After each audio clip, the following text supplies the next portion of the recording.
lino ly'ekkula lya Masaka Ndaya ke kasozi k'abayivu amazima omwana kyasoma kyalabako oyitangayo n'okakasa nga 3 Novemba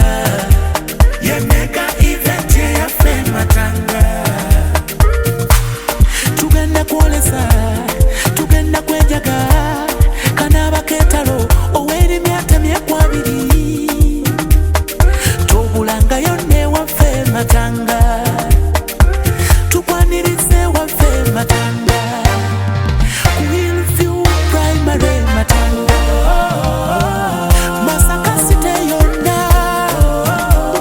abaana ba Uganda mbayita mwe nga 3 Novemba ye mega event yaffe Matanga abaana boolese ebitone byogere olwo nno nnyumirwe ate nga bwe njiga ngenze Matanga